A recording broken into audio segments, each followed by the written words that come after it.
Olá, pessoal, bom dia para vocês. Vamos sair da cama, tá na hora, 7 da manhã em ponto, o despertador tá tocando e o dia chama a gente para começar uma nova jornada. Espero que você tenha um dia de muita alegria, um dia de muita produtividade e que ao final você cansado chegue em casa e durma, descanse bem, porque é tudo que todo mundo precisa. Mas o dia está cheio, então nós temos aqui um vasto noticiário para você, para enriquecer o seu café da manhã aí. Então, bom dia para você. Vamos tocar o dia. Olha, a extrema-direita brasileira está envolvida numa partida de MMA, né? Todo mundo contra todo mundo. Nunca se pensou que esse grupo tão homogêneo pudesse se meter numa encrenca tão grande assim. A coisa toda começou a ficar mal parada quando a Michele Bolsonaro resolveu atrapalhar os planos do Flávio para uma coligação com Ciro Gomes lá no Nordeste. Ao mesmo tempo, ia desmoronando assim, o castelinho, o mundo fantástico, né, dos bolsonaristas lá em Santa Catarina, porque a chegada do Carluxo naquele ambiente eleitoral com a candidatura a senadora acirrou os ânimos lá e acabou destroçando uma aliança que havia sido armada pelo governador Jorginho Melo. Agora está todo mundo contra todo mundo, né? Nós estamos vendo aí, olha, Kassab contra Valdemar da Costa Neto, Zema contra Michele, tá uma bagunça incrível. E essa briga é ótima. A gente torce pela briga, tomara que eles se engalfinhem mesmo, né? Isso tudo é produto desse vácuo de poder aberto por uma candidatura inviável, que é a candidatura do Flávio Bolsonaro. E nós estamos caminhando aqui para o momento da formalização dessas candidaturas. É o momento em que o pleito vai tomando a sua forma definitiva. Ontem nós já tivemos a primeira convenção partidária, né? O Renan Santos foi sagrado candidato, como já se esperava, do Partido Missão, que ele ajudou a criar, que é o partido do MBL, e agora no arrasto vem as outras convenções partidárias, né? Mas está um ambiente muito interessante, porque, sabe assim, tem coisas que não fazem nenhum sentido. O Zema, por exemplo, que todo mundo sabe que não é propriamente um gênio da lâmpada, né? Foi se meter numa fria aqui porque tentou dizer que a Michele ia ser a candidata dele. Só que a Michele é virtualmente candidata a senadora no Distrito Federal e não poderia disputar duas candidaturas ao mesmo tempo. Foi o que ela disse para ele. Não sei se ele entendeu, porque ele tem uma certa dificuldade de entender as coisas, né? Mas ficou muito mal parado. E agora, as emendas parlamentares colocaram de lados opostos o Kassab, que é um sujeito que é low profile, que não gosta de brigar com ninguém, e o Valdemar da Costa Neto, aliás, Valdemar Costa Neto, que é uma pessoa que de repente destampou-se em sincericídios. É até engraçado ver as declarações dele. Estou gostando dessa fase do Valdemar aí, porque ele está enchendo de munição não só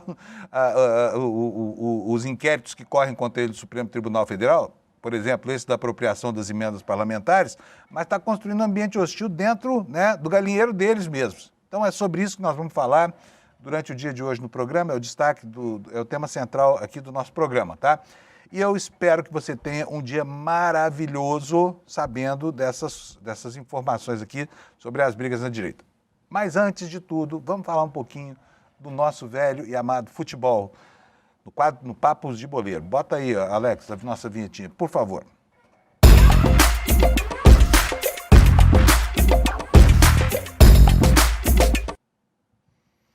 E aí, Alex Amorim, bom dia, meu filho. Tudo bom? Bom dia, nossa audiência. Terçamos, estamos nessa. Não deixe de deixar o like. Não deixe de deixar, foi ótima essa palavra, o dedo aqui no like. E se inscrever também nos nossos canais. E também participar da nossa sala do Papo Legal, lá no papolegal.app, na sala do Desperta ICL. E participar também da interação comigo, com o Panunzi e todo mundo aqui que faz parte do Desperta. E até mesmo a Fernanda, que fica de olho nas mensagens por lá, né, Panunzi? Sim, senhor. Daqui a pouquinho nós vamos ter uma enquete que eu estou subindo já, estou atrasado hoje. Ô, Alex, a Copa acabou, não tem mais nada que falar de Copa do Mundo, já falamos tudo que precisava aqui, mas foi muito divertido ver que num voo um comandante fez uma trollagem. Você viu essa história? Sim, eu vi. Conta pra nós, então, como é que foi isso. Sim, então, como no voo não tem Wi-Fi, não tem nada, o piloto, ele era espanhol e fez uma trollagem parabenizando ali os argentinos que estavam no voo, que a maioria eram os argentinos que estavam ali embarcados no voo. E nisso, ele desejou parabéns pelo título de campeão do mundo, falando que foi 1-0 o resultado. Após a comemoração do pessoal do voo, o piloto falou que era apenas uma brincadeira e informou o resultado final, que foi o real, que foi 1-0 para a Espanha, que se sagrou bicampeã do mundo, e foi essa trollagem que já soma até milhões de views ali nas redes sociais, Panunzio. Muito legal, né? O pessoal da Argentina achou por um momento que enquanto estava atravessando o Oceano Atlântico, estava tudo certo, né? Sim. Doce ilusão, mis hermanos porteños, esta vez não tuvo nada para ustedes. E não vai ter tão cedo. E compensação.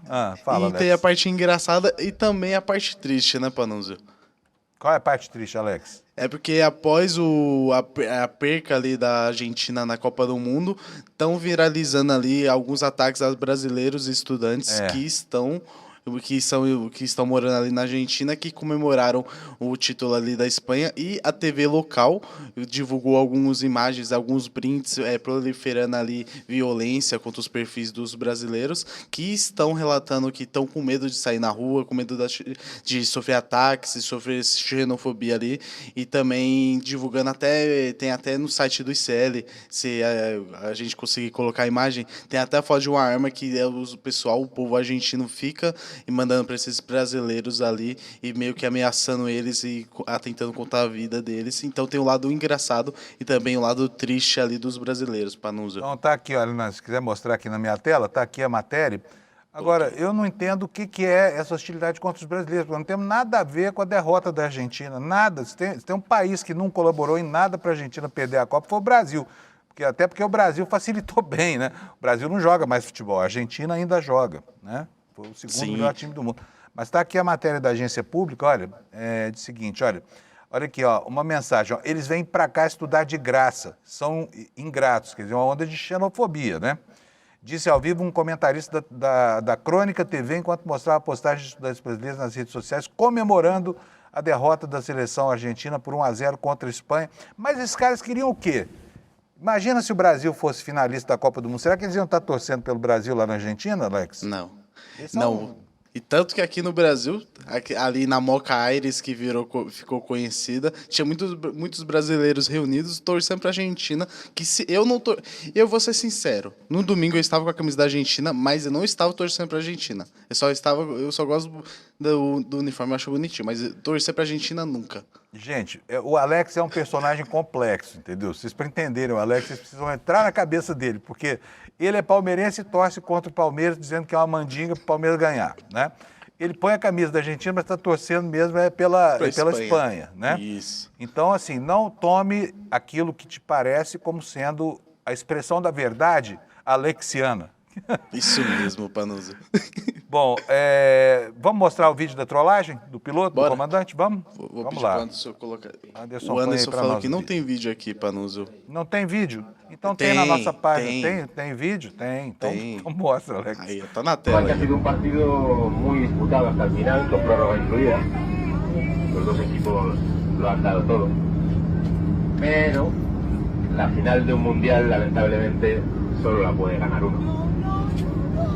Desde aquí queríamos dar la enhorabuena a nuestros compatriotas argentinos.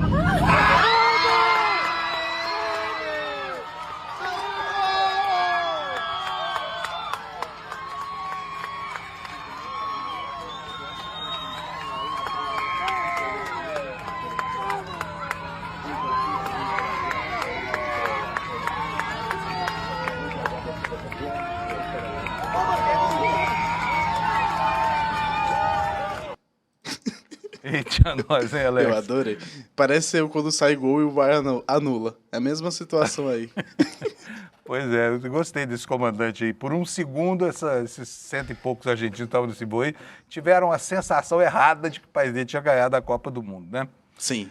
Muito bom. O que mais, Alex, que nós temos aí? Temos de volta ao Campeonato Brasileiro. Ontem eu vi na TV que os times estavam existem ainda que não pararam durante a Copa do Mundo, estão treinando essa coisa toda, mas os jogadores criaram uma barriguinha aí nesse tempo, hein? Sim. Porque é um período de férias informal mesmo, né, Alex? Sim, os jogadores se inspiraram em mim, criaram uma barriguinha por conta das minisférias. E hoje, Panunzio, 7h30 da noite, vou deixar aqui a nossa arte, boa e velha arte que eu faço. Atlético Mineiro e Bahia, 7h30 da noite na Arena MRV, mando do Atlético Mineiro. Então hoje volta nosso Campeonato Brasileiro e amanhã, 7h30, vai ter Palmeiras e Curitiba. Então o Verdão está de volta e é isso. Aos poucos vai voltando ao normal aqui nosso futebol e também vamos deixar novamente os parabéns para os torcedores espanhóis e os argentinos ficaram tristes igual no voo ali, então vamos nessa, Panunzio. E eu vou parabenizar também os argentinos porque eles ficaram em segundo lugar, são a melhor seleção, segunda melhor seleção do mundo, né? E nós, ó, lá nas oitavas de final. Panunzio, tem uma informação muito boa também. Pois não. Holândia está mais próximo do que nunca pensando no acesso para a Série C. No final de semana jogou contra a Portuguesa, aqui de São Paulo, que é uma grande... Foi aqui em São Paulo o jogo? Foi lá no nosso Lândia e foi 2-0 pro Lândia. Ganhou da Portuguesa? Sim. Gente, mas essa Portuguesa então, hein? E agora é fase de mata-mata ali, então agora tem um jogo de volta aqui em São Paulo. Se o Lândia empatar ou até mesmo perder de um gol de diferença, está classificado para a próxima fase, como é mata-mata ali na Série C. Então, vamos torcer para o nosso Lândia subir e, quem sabe, em 2030, ser campeão do Mundial, igual o Palmeiras foi em 51. A notícia é duplamente positiva. Primeiro, porque o Lândia venceu alguém, né? Segundo, porque a gente ficou sabendo que a Portuguesa ainda existe. Isso é verdade. Não é isso? Isso Beleza. mesmo. Pessoal da Portuguesa, me desculpe aí a piada, mas sabe, o Lândia bater a Portuguesa é motivo de comemoração mesmo. Valeu, Alex. Obrigado. Valeu, Panunzio. Bom programa. Tchau, tchau. Abraço. Tchau, tchau. Gente, vamos para a previsão do tempo aqui. Olha, hoje nós temos vários alertas, tá? Tá entrando uma frente fria aqui pelo sul. Essa frente fria vai provocar, olha aqui, ó, tem 2 alertas aqui, um na região de Santa Maria, outro mais em cima na região de Erechim. Esse mais ao sul aqui é um alerta de tempestade para hoje, lá no Rio Grande do Sul. E esse outro alerta aqui que eu falei aqui da região de Erechim também tempestade, mas um pouco mais amena, né? E os efeitos da frente fria que está subindo se espalham aqui por Santa Catarina, Mato Grosso do Sul. Vai ter, olha, tem até de vendaval aqui, olha, no noroeste do Paraná, na divisa com o Mato Grosso do Sul, vendaval. Vamos ver o que significa isso aqui? Vamos lá, olha, vento variando de 40 a 60 km por hora, baixo risco de quedas e gadeadas. Então não é nada tão sério assim, mas a palavra é pesada, né, vendaval. Vamos ver então como é que ficam as temperaturas aí nas capitais do estado, para você saber o que te espera daqui a pouquinho quando você sair da sua casa, tá bom? Vamos lá. Olha, aqui nessa faixa central do Rio Grande do Sul, que vai de oeste a leste, tem cerração e tem chuva. Bastante chuva, tá? Pancada de chuva, possível queda de granizo, temperatura máxima de 20 graus e temperatura mínima de 13. Lá em Florianópolis, a previsão é de muitas nuvens no céu, não deve chover, temperatura 27, dia bem quente por lá. Em Curitiba, a temperatura vai a 25, aqui em São Paulo, sem chuva, 27 graus de temperatura máxima, o dia começou com 17, já está dando para vir trabalhar até com uma blusinha leve. No Rio de Janeiro, a temperatura máxima vai a 32 graus Celsius, parece dia de verão bravo. Em Vitória, vai a 27, em Belo Horizonte, a 25, em Brasília, a 26 graus, dia lindo para os brasilienses e para os goianienses também, 30 graus Celsius em Goiânia, bastante calor por lá. Em Campo Grande, nós teremos 32 graus Celsius, em Cuiabá, 35, em Porto Velho, 36, em Rio Branco, 33 graus. Em Manaus chove com 33 graus de temperatura, em Boa Vista também chove com 33, a mesma temperatura. Em Macapá igual, 32, em Belém do Pará 33 e em Palmas, Tocantins, 35 graus de temperatura máxima, bem quente por lá. Agora Nordeste brasileiro. Em São Luís do Maranhão teremos 32 graus Celsius, com chuva, em Teresina sem chuva 34, em Fortaleza nuvens, chuva, chove em todas as capitais do Nordeste, inclusive tem alerta de acumulado de chuva lá na região de Salvador, tá? Em Fortaleza, então, 30 graus de temperatura com chuva, em Natal 27, em João Pessoa 28, 28 também em Recife, com a mesma previsão, Maceió 28 também, Aracaju 26 e Salvador, por último, 27 graus Celsius de temperatura, muitas nuvens com pancadas de chuvas isoladas. Essa é a previsão da meteorologia para o dia de hoje na capital do seu estado. Vamos agora para os destaques que estão aqui na capa do site do ICL, que eu vou atualizar porque eu tenho certeza que já estou falando aí, ó. Olha, destaque principal de hoje. Oposição tenta derrubar decreto do Lula contra fraudes e golpes nas redes. Esse assunto aqui é um assunto muito importante, dado o momento que o país está vivendo. Os partidos da direita não se conformam com nenhum tipo de restrição ao uso de mensagens falsas na rede. A tradução disso é essa aqui, sabe? Eles se beneficiam das brechas na legislação para produzir material de campanha adulterado, né? Uma prática terrível que conspurca o processo eleitoral. Daqui a pouquinho o Kleber Lourenço vai nos explicar o que é isso aqui.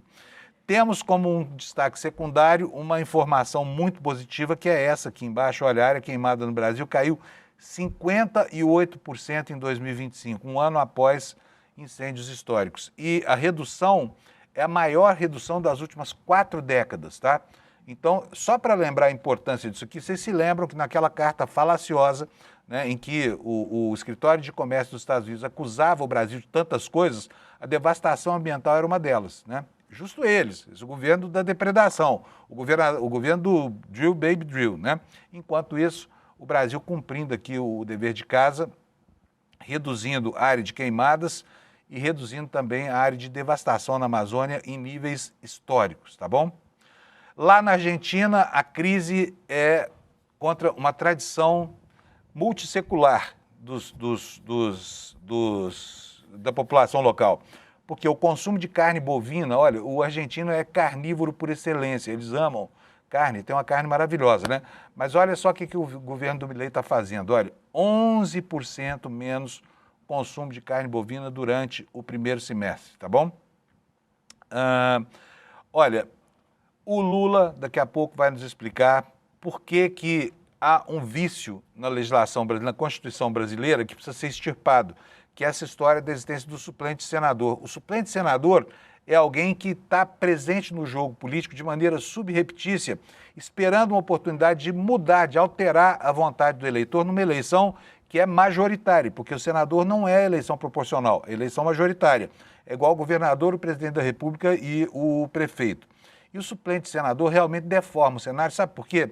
As pessoas que querem obter um mandato, mas não têm nenhuma popularidade, nenhuma familiaridade com a política e têm dinheiro, elas financiam a campanha dos candidatos a senador e depois assumem o mandato. Um caso clássico foi do então ministro José Serra, que teve a sua campanha financiada por um ex-diretor da Fiesp, ele virou ministro e o cara virou senador durante 8 anos.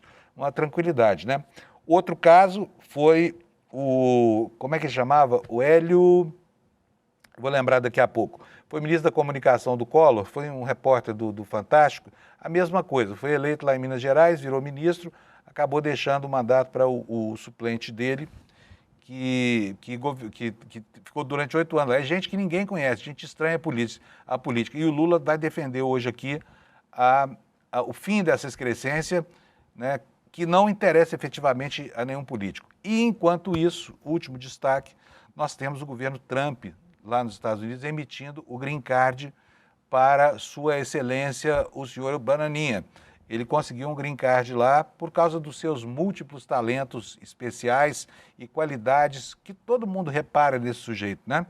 E, enfim, tomara que fique por lá, porque se voltar por aqui vai preso. Então, pelo menos está em situação legal lá nos Estados Unidos, né? Olha aqui, ó o Green Card dele, ó. Isso aqui é negado 98% das pessoas que pleiteiam, tá? E leva anos para conseguir isso aqui. Ele conseguiu em meses. Por quê? Porque é amigo do sujeito lá, amigo do rei, né? E alguém pediu por ele. Esses são os destaques. Vou chamar a nossa enquete agora, que eu acabei de subir, que já está prontinha. Bota aí para nós. Vocês sabem que o tema do noticiário de hoje é essa rinha na direita, né? E aqui está a pergunta para você, olha, aqui no telão. Para quem é que você torce nesse MMA da direita? Para todos? Para nenhum deles, ou você torce para a briga? Escolhe aqui uma resposta que te convença mais, tá? Eu vou dizer, vou fazer campanha aqui, eu torço pela briga. Não sei você aí, mas que tá divertido, tá, né? Ver todo mundo contra todo mundo. Beleza? Vou chamar já o Kleber Lourenço, que está na nossa redação aqui com os destaques. Kleber, bom dia para você, tudo bem? Bom dia, Panunzio, bom dia, comunidade de ICL, bom dia também a galera do Papo Legal, tudo ótimo, Panunzio, e você? Tudo bom, tudo bom. Ô Kleber, eu falei que a gente combinando aqui antes do programa o que a gente ia dar, o que a gente não ia dar, e esse assunto ficou de fora, mas então eu quero começar justamente por ele, Kleber, você vai me desculpar aqui a inversão da pauta, mas vamos falar sobre essa história da derrubada desse veto, vai? Isso é uma coisa extremamente importante, né? Inclusive porque isso pode comprometer o ambiente eleitoral.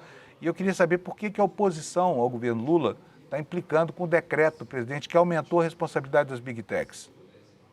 Olha, Panunzio, esse é um tema que a gente já vem falando bastante tempo aqui e é de extrema gravidade e importância que a gente possa coibir o cometimento de crimes nas redes sociais. E esse decreto do presidente Lula, ele basicamente regulamentava para que as Big Techs tivessem um papel mais ativo no combate aos crimes, desde de pedofilia, pornografia de vingança, golpes e todo tipo de delinquência nas redes sociais, e colocava a Agência Nacional de Proteção dos Dados com um papel mais ativo nessa regulação, como se fosse uma espécie de agência.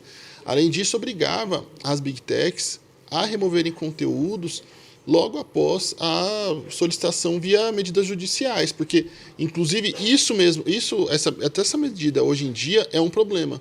Se você entra com uma ação judicial para remover um conteúdo, você precisa entrar com vários recursos, você precisa entrar com vários pedidos, pedido de multa, enfim, tem todo um calvário até você conseguir ter esse conteúdo removido. E nesse caso, as medidas do decreto do presidente Lula fariam com que as Big Techs, assim que esse pedido fosse protocolado na Justiça, já fosse automaticamente removido, sob pena de multa e até mesmo da plataforma ser retirada do ar. Então era uma forma de tirar e combater a delinquência promovida pelas próprias Big Techs, como a Meta, o YouTube, Google e afins, que são extremamente coniventes com todo tipo de conteúdo delinquente e criminoso nas redes sociais. Discursos de ódio, misoginia e afins. E a extrema-direita, ali, principalmente capitaneada tanto pelo PL quanto pelo Novo e também pelo PP de Ciro Nogueira, estão ali trabalhando com artimanhas e tentando ali, tanto com ações no STF, quanto também ações até mesmo no próprio legislativo, com projetos de decreto legislativo, tentar assustar esse decreto e suspender os efeitos dele. Ou seja, nós temos a extrema-direita ali capitaneada por Flávio Bolsonaro, tentando fazer com que um decreto que combate crimes nas redes sociais não tenha efeito, Panunzio. É basicamente isso que está acontecendo, a extrema-direita sabotando o combate a crimes nas redes sociais. Que temeridade, né? Que calamidade. A gente vê o estrago que isso faz, porque essas regras de controle previstas no decreto não visavam só a eleição, visavam também a proteção de gente que está navegando na internet, que está sujeita à ação de vândalos, né, Kleber? Crianças, por exemplo, sabe? Gente indefesa, idosos aí sujeitos a golpes, a tudo Mulheres. Isso. Mulheres, exatamente. Bom, vamos seguir aqui com a pauta, então, com a que foi combinada. Muita preocupação lá no Supremo Tribunal Federal com relação ao que vai acontecer no inquérito do Dark Horse, né? Até agora, só para lembrar, hein, o Flávio Bolsonaro não foi tocado nessa investigação. O ministro André Mendonça está devendo isso para a gente, porque todo mundo que estava ali para ser... Aliás, não está devendo só isso, porque tem o ex-governador do Distrito Federal que o Lula contou que foi para a fazenda dele em crise conjugal, levou 100 garrafas de vinho, deve estar com um fígado desse tamanho, assim, de tanto beber para esquecer a tristeza que foi o seu fim de mandato. Mas, enfim, essa preocupação com Dark Horse não é por acaso. Por quê? Porque ela pode, sim, criar uma aresta ali na questão eleitoral, que o Kleber vai explicar para a gente. Quais são as preocupações, hein, Kleber? Isso mesmo. Há uma preocupação de parte dos políticos em Brasília de que as investigações, não só do caso Dark Horse, mas do caso Master como um todo, possam atingir até mesmo o período eleitoral, ou seja, operações de busca e apreensão, prisões preventivas e afins no meio do período eleitoral. E eu conversei com auxiliares do ministro André Mendonça e eles confirmaram que o período eleitoral não vai ser impedimento para que o gabinete autorize medidas que forem pedidas pela Polícia Federal. Só para a nossa audiência entender, não é o ministro André Mendonça que pede essas medidas, ele que decide e determina que vai ter uma busca e apreensão. Até porque se ele fizer isso, vai estar repetindo os erros da Lava Jato e do então juiz Sérgio Moro. É a Polícia Federal que faz um pedido e aí o gabinete faz essa análise desses pedidos. E aí eu conversando com os auxiliares do Mendonça, eles falaram isso, que olha, se a Polícia Federal chegar com um pedido, tiver fundamentado, todas as informações certinho, até para não correr risco de ter questionamentos na justiça de que foi uma ação eleitoral ou algo do tipo para sabotar algum candidato, eles vão sim autorizar normalmente, como fizeram com outras operações ali ao longo dos últimos meses na Operação Compliance Zero. E aí vale lembrar também, Panunzio, que já estamos no dia 21 de julho e a PGR ainda não publicou a manifestação referente ao andamento das investigações do caso Dark Horse, que foi ali no finalzinho do mês passado, então a gente já está ali quase completando um mês sem a PGR se posicionar sobre o andamento dessa investigação, se vai ser investigado, se será aberto o inquérito, se não será aberto o inquérito ou se será pedido uma apuração complementar antes da abertura do inquérito. Isso continua parado na PGR e enquanto não sair da PGR fica muito difícil ali, nesse caso, ter algum desdobramento, até de a Polícia Federal fazer algum pedido de operação e até mesmo do gabinete ali do ministro André Mendonça fazer autorizações para busca e apreensão e eventuais pedidos que possam vir da Polícia Federal, uma vez que o pedido ou a investigação, o caso, segue totalmente congelado na Procuradoria-Geral da República. Pois é, a PGR, sob Gonê, né, despertou tanta esperança, porque nós vimos um período de trevas ali do Aras, mas parece que não mudou muita coisa lá não, hein, Kleber? O começo foi alvissareiro, mas depois a coisa empacou, né? Por exemplo, no caso das delações premiadas que eram esperadas, teve outra negativa, né? Além do Vorcaro, o PHC, que era o presidente do Banco de Brasília, também não conseguiu nem começar as negociações, foi isso? Isso, essa história eu tive acesso aos documentos dessa semana, Panunzio, que é a fundamentação completa da decisão da Procuradoria-Geral da República sobre o porquê de ter negado. A gente já tinha notícia lá atrás da negativa, mas não tinha a fundamentação completa. Eu tive acesso a esse documento e um dos trechos interessantes desse documento é que simplesmente a PGR afirma que sequer havia assinado o acordo de confidencialidade com o Paulo Henrique Costa para dar início às tratativas da negociação da proposta de delação premiada. Ou seja, a PGR fez mais ou menos aquilo que justamente o André Mendonça criticou naquela fala que ele fez no plenário no mês passado sobre a defesa do Daniel Vorcaro, que tentou apresentar uma proposta de delação alternativa, seletiva, fora dos autos, antes de apresentar uma proposta formal. O que aconteceu foi isso. Então, o Paulo Henrique Costa apresentou, tem essas informações aqui de forma extremamente preliminar, ou seja, basicamente um rascunho preliminar do que ele podia ou não falar. A PGR sequer chamou ele para fazer uma oitiva, prestar depoimento, prestar mais esclarecimentos. Não assinou o acordo de confidencialidade, que seria importante para que... O que acontece, Panunzio? Se ele assinasse esse acordo de confidencialidade, isso permitiria que a PGR fizesse ali reuniões mais estruturadas, que o Paulo Henrique Costa apresentasse uma proposta estruturada e não uma proposta preliminar.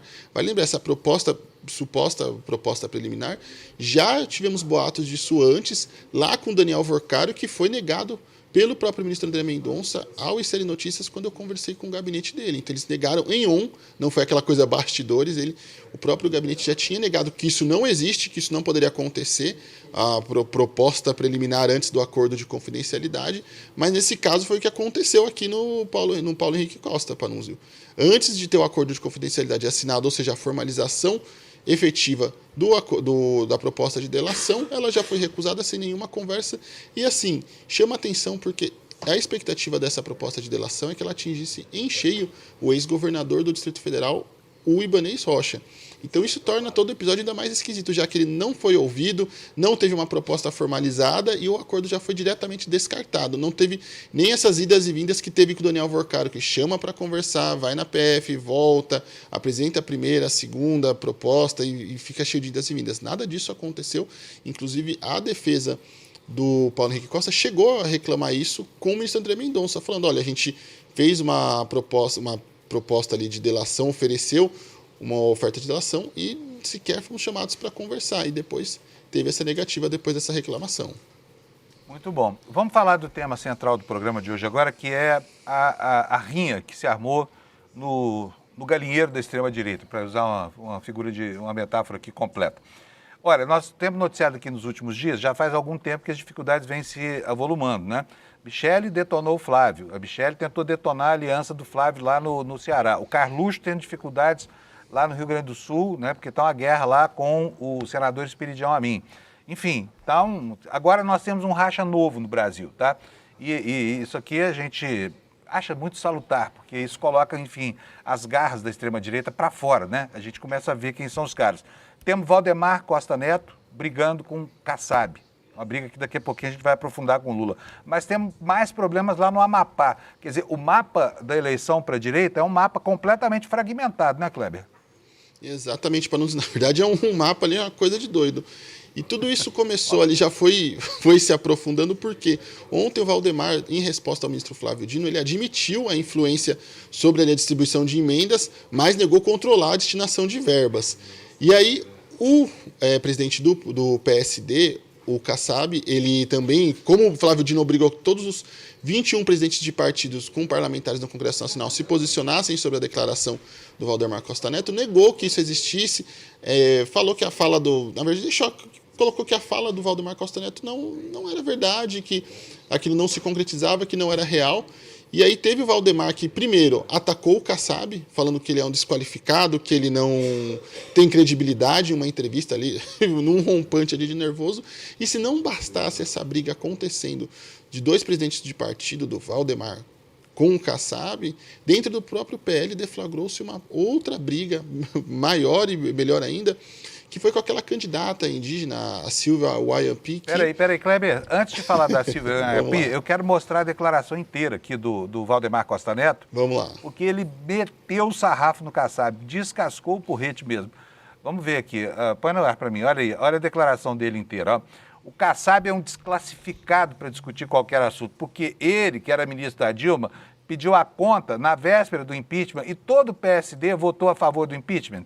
Um cidadão desse não tem qualificação para julgar isso aí. Não tem. Ele era ministro da Dilma até o último dia, pediu a conta na véspera do impeachment e todo o PSD votou a favor do impeachment. Que credibilidade tem um cidadão desse para falar isso? Que credibilidade? E falar que nunca se mexeu em emenda, não é questão de mexer na emenda, de determinar nada disso, não. É conversar e ver para onde é melhor ir o recurso. É natural isso. Eu não tenho mandato, mas fui eleito pelos deputados e pelos senadores para presidir o partido. E é para isso que eu estou lá. É engraçado, porque ele defende, assim, né, o direito de mexer, controlar o caixa. Imagina, já tem o caixa bilionário, né, do fundo eleitoral e do fundo partidário do PL. Mas onde tem dinheiro, tem Valdemar. Fala. Ele botou um alvo em todos os presidentes de partido com essa história toda. A gente até falou na semana passada, isso irritou muito o Centrão, que estava ali na deles, que estava ali quietinho, e de repente foi arrastado para essa confusão. Essas declarações dos presidentes de partidos estão sendo enviadas para a Polícia Federal, para que seja até, inclusive, verificado se o que eles estão falando realmente é verdade ou se tem gente mentindo aí no meio. Então, isso, assim, é só o começo de uma confusão que vai render ainda mais.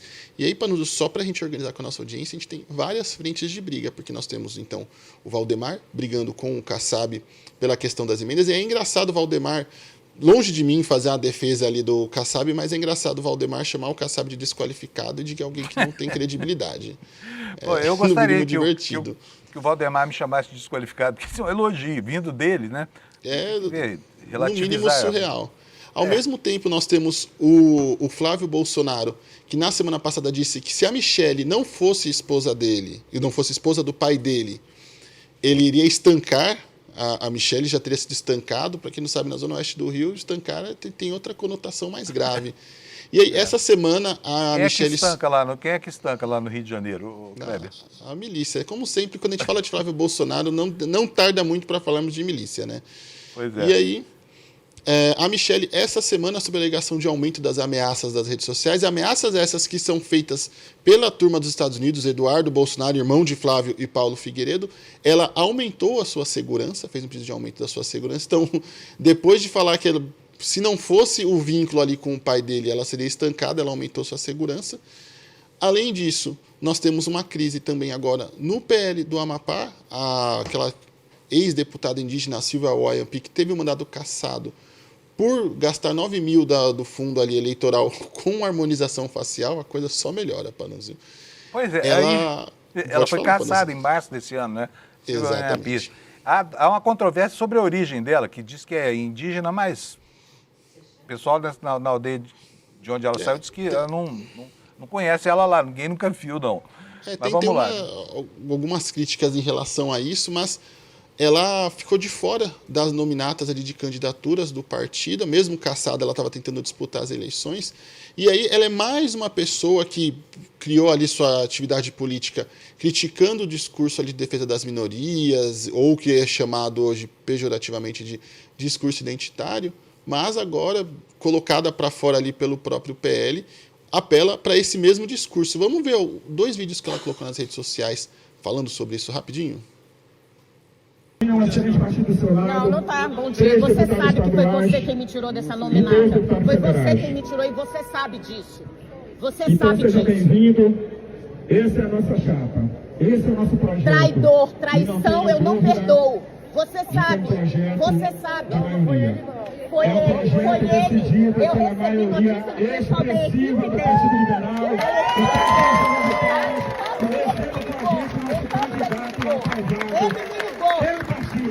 E pelo povo do estado do Amapá, doutor Fernando, que nós iremos junto com o senhor para essa caminhada. Seja bem-vindo. Muito bom dia. Olha, Brasil, ele não é brasileiro.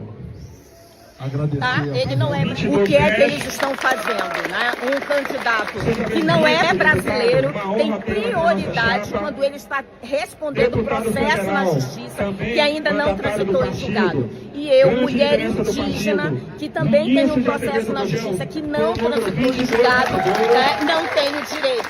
Então eles preferem dar direitos a um homem que não é brasileiro para tirar o direito de uma mulher indígena. Essa afirmação dela é engraçada, porque ela foi caçada. Eu não sei nem como é que está elegível, como é que está pretendendo ser candidata. Deve ser em grau de recurso. Provavelmente não transitou em julgado ainda lá no TSE. Vai disputar, eu gostaria, não vai disputar mais porque o partido não deixou. Mas aí acusar o adversário de não ser brasileiro, lembra que ela também é acusada de não ser indígena, né, Kleber? Então, assim, no PL, os defeitos são patrimônio comum. Ninguém é mais defeituoso do que o outro. Pelo menos nessa querela aí do Amapá, né, Kleber?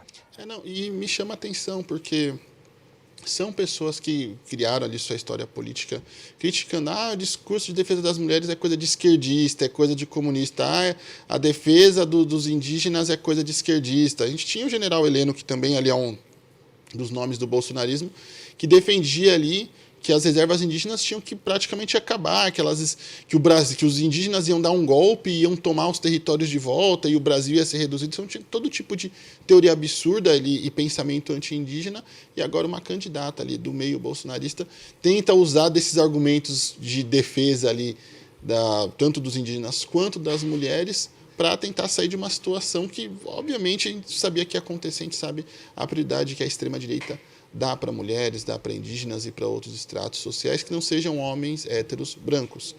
E aí agora tentam se apropriar desse discurso também, e é mais uma crise dentro ali do bolsonarismo, no entorno da campanha de Flávio Bolsonaro, dentro das várias crises que já vive o PL, né? Só para não dizer que não falamos das flores do PL, vamos falar da Michelle Bolsonaro aqui, né? Porque ontem teve troca de tapa de novo entre ela e o Zema. Ela meteu a mão no Zema, verbalmente falando. Está aqui na minha tela, que o Alex vai mostrar para a gente aqui, o que declarou a primeira-dama. Por quê? Volta aqui para mim, Alex, só para explicar isso aí, essa treta. É o seguinte, o Zema disse que queria a Michelle como vice, né? Só que a Michelle é candidata a senadora pelo PL, não dá para ser vice de uma coligação com outro partido, porque o Zema é do Novo, e ao mesmo tempo ser candidata a senadora do Distrito Federal. Aí, como o Zema não tinha perguntado a Michelle se ela topava nem começar essa conversa, ela respondeu o seguinte: primeiro, bota aí a página para nós, Alex, olha. Primeiro, não defini se serei candidata nem ao Senado. Portanto, essa proposta não pode sequer ser cogitada. Segundo, eu estou filiado ao PL. Um mesmo partido não pode ter duas cabeças de chapa concorrendo em coligações distintas para os mesmos cargos majoritários. Portanto, não há nenhuma possibilidade disso acontecer. Entenderam? É tão óbvio. É que o Zema tem alguma dificuldade cognitiva. Ele não consegue sintonizar muito bem as coisas, né? E aí fica tomando pancada de quem? De Michele Bolsonaro. Ontem, durante o evento em São Paulo, ali, onde os líderes da Federação União Progressista declaravam apoio a Tarcísio e a Flávio Bolsonaro, nem Ciro Nogueira e nem Antônio Rueda compareceram também, marcando mais um problema ali nessa galera. Acho que eles já estão dando esse jogo por perdido, sei não, viu? Vão disputar para tentar encher o Congresso de gente da direita, né? Para tentar, principalmente no Senado, que sempre foi o objetivo deles, onde as coisas também não vão bem para a contabilidade da extrema-direita. Mas, enfim, esse é o momento inicial da campanha e depois é que a gente vai saber o que vai acontecer. Por enquanto, está ótima a briga. Você está torcendo para quem, Kleber? Torço pela briga, Panunzio. Então, torcemos pelo mesmo fator. Abração, Kleber. Bom dia para você, tá? Obrigado. Abraço, Panunzio. Tchau, tchau. Até mais. Beleza. Nós já vamos ter o Lula conosco aqui. Só quero dar algumas informações aqui para vocês antes da gente voltar para o tema da política nacional. E a informação que está nos jornais hoje, que você precisa saber, é sobre esse green card que foi concedido ao Bananinha, ao Eduardo Bolsonaro, né? Ele agora pode residir e trabalhar nos Estados Unidos, o que não significa muita coisa, porque trabalhar faz tanto tempo que ele não trabalha, ele até perdeu o emprego dele na Polícia Federal.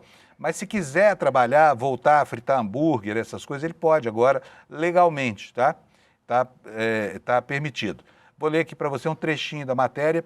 O ex-deputado federal Eduardo Bolsonaro, famoso Bananinha, do PL de São Paulo, recebeu o green card, documento que concede residência permanente dos Estados Unidos. Vive no país desde o ano passado, quando deixou o Brasil para coordenar lá nos Estados Unidos a campanha golpista, né?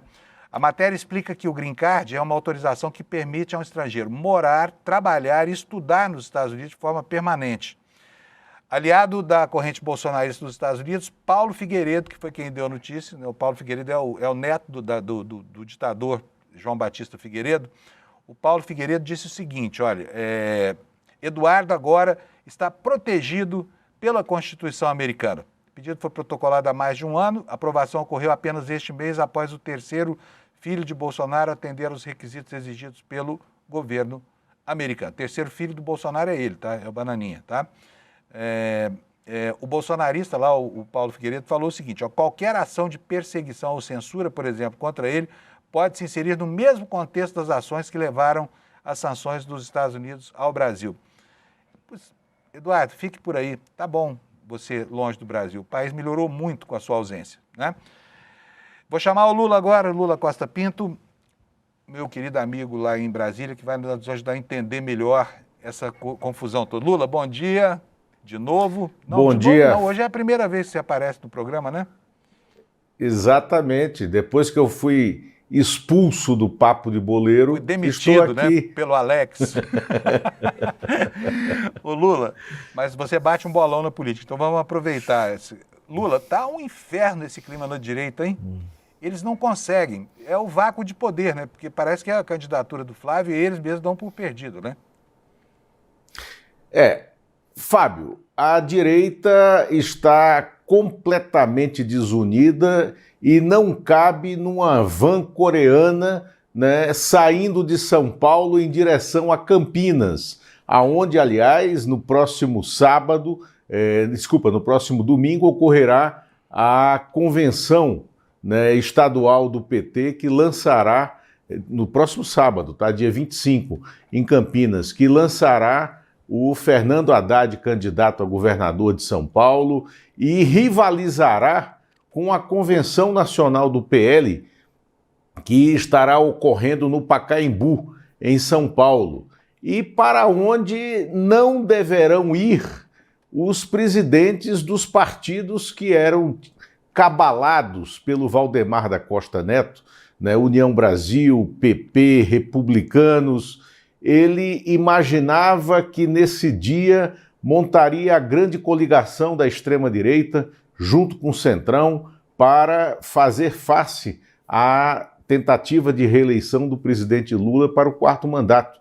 Mas ninguém está indo com ele, até porque os presidentes dos outros partidos estão brigando com Valdemar Costa Neto na justiça, em razão daquele pedido de informação e apensamento ao inquérito policial, né, da investigação das emendas na ADPF 854 no Supremo Tribunal Federal, porque o Valdemar da Costa Neto resolveu inventar essa jabuticaba, uma nova jabuticaba da política, dizendo que o presidente de partido poderia indicar despesas com o orçamento da União, mesmo sem ter mandato. E agora, para se proteger, os demais presidentes dos outros partidos estão correndo de alguma união com Valdemar Costa Neto, como o diabo corre da cruz. Então, vai daí essa desunião no palanque deles, e que é um problema para o Flávio Bolsonaro. Agora, Fábio, eu quero falar de um outro tópico que está no ar agora, nesse momento, nos sites, que é uma pesquisa do Instituto, da empresa de pesquisa Real Time Big Data. Uma pesquisa estranhíssima, completamente fora do foco, do rumo e dos parâmetros numéricos, né, das demais pesquisas que estão em tela ou na agulha, como o Datafolha, que será divulgado na próxima sexta-feira.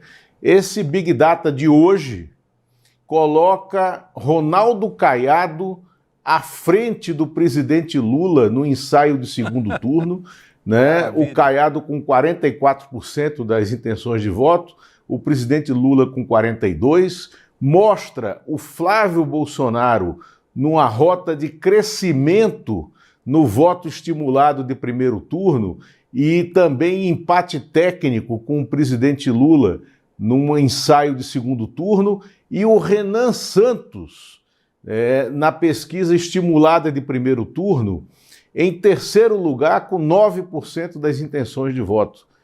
Isso não existe. Essa pesquisa Real Time Big Data, ela foi feita com 2.400 pessoas por telefone e por rede social. Essa empresa de pesquisa, ela é contestada inclusive entre as demais empresas que fazem pesquisa na cena política brasileira. E ela traz aqui um patamar de intenções de voto completamente fora das bandas e dos parâmetros das demais. Espera-se que essa pesquisa seja levada a sério na proporção da seriedade que os seus proprietários têm no próprio meio em que estão.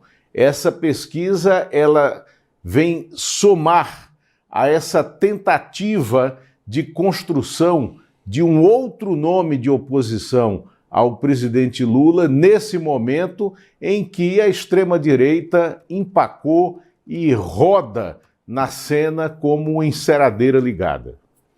Ô Lula, é curioso, bem curioso mesmo, porque a Real Time Big Data está em guerra com a Associação das Empresas de Pesquisa, sabe? Quem abre o site dela, vou até pedir aqui para o Alex mostrar para a gente, encontra esse comunicado aqui, olha, Real Time Big Data, comunicado importante, a Real Time Media comunica formalmente sua desfiliação da Associação Brasileira de Empresas de Pesquisa, ABEP, a partir desta data. Eu não sei qual é a data, se é de hoje, se é de ontem, mas é novo isso aqui no site deles. Esse comunicado reflete divergências estratégicas em relação aos direcionamentos adotados pela associação. Agradecemos a parceria anterior, permanecemos focados no desenvolvimento das atividades. Aí, nós vamos nos inteirar sobre essa situação aqui, mas as notícias que cercam esse instituto são mesmo, digamos assim, muito estranhas, né? Estranhíssimas, né? Eu não sabia desse comunicado de desfiliação da Associação Brasileira das Empresas de Pesquisa. Excelente você ter trazido isso aqui, Fábio. Pois é, por que será? Nós não sabemos detalhes ainda, mas vamos saber aqui amanhã, a gente traz esse assunto aqui para vocês, né? Lula, bom, nós tivemos mais uma troca de tapas de Michele contra Zema, temos essa questão que o Kleber deu agora há pouco lá no Amapá. Nós temos aí o prazo fatal se aproximando para as convenções, e eu gostaria de saber de você se você acha que essas candidaturas, essas pré-candidaturas que estão postas, elas vão se transformar em candidaturas mesmo ao longo da semana, porque o prazo está correndo, né? O prazo vai até o dia 4 e os partidos já marcaram as convenções. Você acha que o cenário está posto ou ainda pode haver mudança, Lula? Fábio, a margem de mudança é muito restrita. Agora elas podem acontecer. O Romeu Zema, do Novo, ele, como você mesmo falou, ele acabou de vir de um certame de rinhas de galo com a ex-primeira-dama Michele Bolsonaro, que inclusive eu duvido que ela esteja falando a verdade, eu acho que ela será candidata ao Senado no Distrito Federal, mas ela deixou em suspenso essa candidatura. Até porque ontem saiu uma pesquisa da Paraná Pesquisa aqui no Distrito Federal que coloca a Michele Bolsonaro em segundo lugar. Esquisito. Até porque o Paraná Pesquisa é um instituto pago pelo PL, né, da Michele Bolsonaro, do Valdemar da Costa Neto, para fazer pesquisas pré-eleitorais. E ele colocou a senadora Leila, do vôlei, né, em primeiro lugar e a Michele Bolsonaro em segundo. Eu acho que foi uma forma de pressão para que ela, se não estará na Convenção Nacional do PL sábado, em São Paulo, para dar apoio ao Flávio Bolsonaro, que ela já disse que não apoiará, que pelo menos ela confirme desde já a candidatura dela ao Senado aqui no Distrito Federal. Agora, Romeu Zema, que brigou com ela, caminha para ser um candidato a presidente isolado, num partido minúsculo, com pouquíssimo tempo de rádio e TV e de inserções comerciais na TV aberta. O Renan Santos, né, do Missão, foi o primeiro candidato a presidente lançado formalmente, que registrou a candidatura numa convenção virtual realizada ontem, primeiro dia do prazo das convenções. E isso significa que o Renan Santos irá à luta política sozinho. O Missão praticamente não tem tempo de TV, só tem um deputado, né, filiado à legenda, que é o Kim Kataguiri. E então o Missão terá que se virar nas redes sociais e com o pequeníssimo fundo eleitoral ao qual tem direito para financiar as suas campanhas dentro da lei, porque fora da lei é possível que ele receba verbas e ajuda de empresários, amigos, tal, para fazer essa campanha nacional. Mas o fato é que ele está aí isolado. Um outro que se isolou e não deve mais lançar candidato a presidente é a Democracia Cristã, né? Lembra o DC? Sim, que é presidido por aquele João Caldas, lá de Alagoas, que nós trouxemos aqui ontem, como estando na origem do lobby das betes no Congresso Nacional, naquela visita dos bicheiros em Goiânia. O João Caldas, ele não conseguiu filiar nenhum deputado à sua legenda, não tem direito a tempo de campanha no rádio e TV e, consequentemente, os balões de ensaio que ele lançou, né, entre eles o Joaquim Barbosa para presidente ou o Aldo Rebelo para presidente, não serão candidatos, não estarão no cenário. A cena aponta para isso e essa pesquisa Real Time Big Data sinaliza que há um desespero na oposição à direita, né, na cena nacional, buscando em Ronaldo Caiado a última alternativa, né, a qual estão se apegando. E por isso Caiado surge agora, de maneira esquisitíssima, na frente do presidente Lula, nesse ensaio de pesquisa pré-eleitoral. Eu vou ligar para o Henrique Neves hoje. O Henrique assiste a gente aqui. É um dos maiores eleitoralistas do país. Só para perguntar para ele o que acontece se de repente um partido aponta um candidato na convenção e depois esse candidato desiste. Ele pode ser candidato a outra coisa. Porque eu acho que esse é o cenário que está se formando para daqui a pouco, viu, Lula? Amanhã eu digo para vocês, tá? Henrique, vou te entrevistar hoje, tá? Amanhã você vai estar aqui no Desperta Conosco. E eu tenho aqui um quadro, Lula, só para a gente mostrar para o pessoal do que vai acontecer essa semana. Tá pequenininha a letra aí, né? São as datas das convenções. 25 de julho, PL, 26 o PSD, a UP em 26 de julho, o Novo no dia 27, o PSTU vem no dia 31 de julho para homologar a candidatura de Hertz Dias, o PCB, né, Edmilson Costa, vai se acostumando com os nomes, tá? Você que está nos assistindo aí.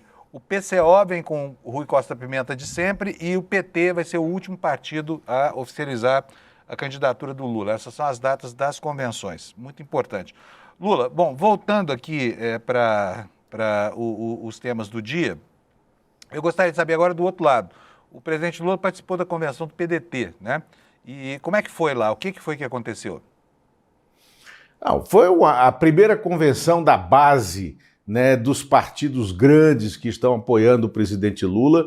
Foi a do PDT ontem, aqui em Brasília, e o presidente Lula fez um discurso focadíssimo, um discurso com vamos dizer, o sangue nos olhos e a navalha na mão, né, para apresentar o que ele crê, e eu creio que será, né, o tema da campanha, que é a defesa do Brasil, do nacionalismo, da política nacional e da nossa autonomia sobre o nosso destino. E aí ele foi no ponto de ataque, não sei se temos o vídeo aí, o presidente Lula foi no ponto de ataque, né, às tentativas de envolvimento dos Estados Unidos, do Donald Trump no Brasil. Temos o vídeo, vamos rodar aqui um trechinho de 30 segundos.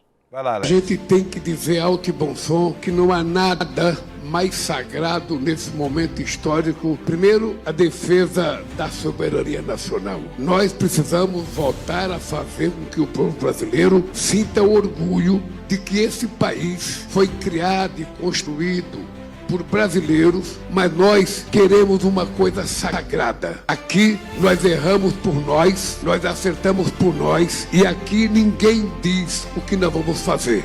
Aqui nós decidimos o que fazer, porque isso significa a gente voltar a andar de cabeça erguida e defender a nossa soberania. E trair a pátria é uma coisa muito grave.